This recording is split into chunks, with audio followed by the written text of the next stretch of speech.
My name is Amanda and I currently live on the Gold Coast, but I am from Temuka, New Zealand, so just a little small town. I would say looking back on my health stuff now, it started as a young child. I was a fat baby, a fat toddler, a fat child, a fat teenager. Like, weight has always been an issue for me.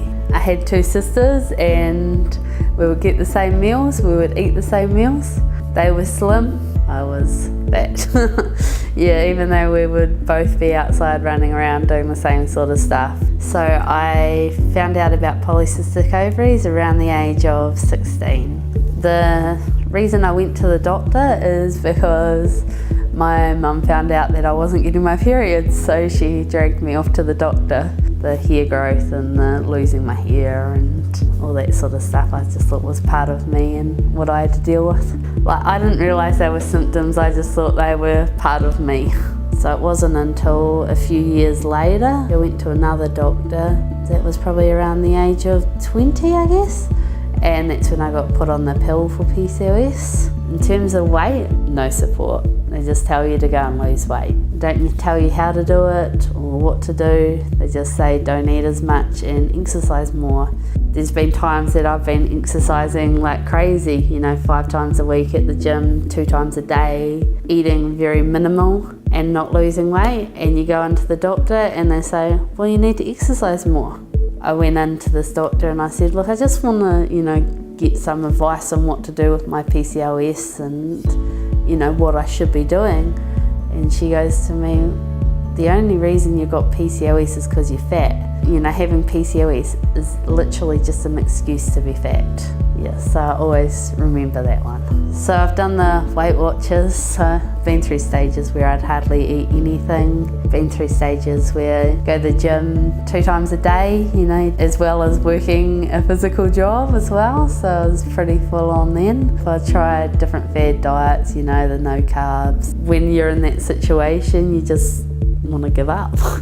It feels pretty miserable, so it's like, what's the point in doing this if I'm going to the gym, I'm seeing a personal trainer and then I'm not losing anything? Why am I still doing this? It's hard to keep the motivation up. This time it's working out that I'm not removing foods to lose weight as such, I'm losing foods to become healthier. I've worked out that those foods aren't bad for me. I'm actually intolerant to those foods that other people can handle all right. They can eat these foods perfectly fine and not put on weight, but my body's different to theirs. This is a lifestyle change, not a diet. Yeah, I was in an unhappy place in my body and mentally. Yeah, and it was around that time that Claire was releasing a lot of articles and my sister gave me that first push to say, I think you should be doing this, Amanda.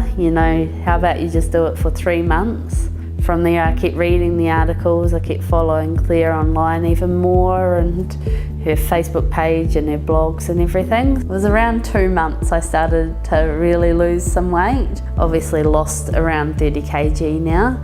I get my regular period now, like that is something that's never happened before. I feel happier and more confident in myself.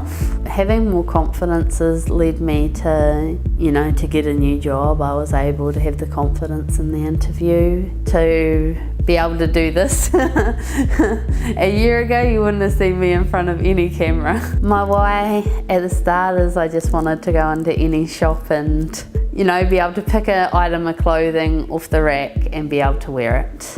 I just want to be healthy before I bring into anyone else into this world. It's working on lots of little goals towards hopefully having a family in the end. My immediate goal at the moment is when I hit 80 kg, I'm going skydiving.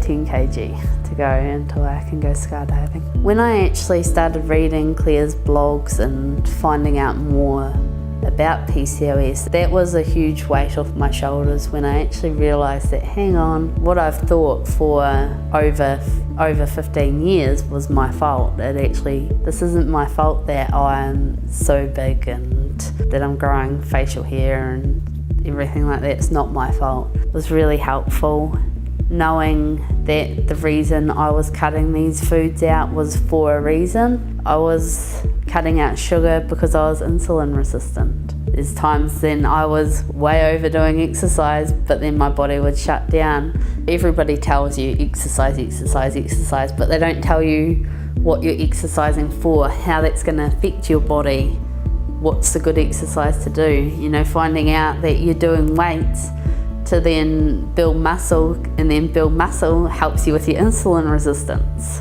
So if you're thinking about joining the PCOS protocol, my main thing would be, say, to do it. Keep reading Claire's articles and they will back it up, and she's got many success stories to back it up as well. Since I started it, I definitely don't get as many headaches. I don't get as sick, and when I do get sick, it doesn't last very long. Like, I've got more energy. I don't have as many daytime naps. Sometimes I still have the odd one. My life doesn't revolve around food as much. Taking that first step is hard, but you know you're going to have 100 people there supporting you. There's 100 people in that protocol that are all trying to do the same thing that you're doing, and they're all going to be supporting you 100%, and that makes a huge difference. Talk to a friend about it, get them to read the articles as well so they actually know what you're dealing with, because people don't know what you're dealing with when you say you've got PCOS. So I say do it. There's no harm in giving it a go. It's really hard sometimes, but the payback of it is amazing. The way you feel, the confidence you get, your mental health, everything. I can tell you it works, yeah.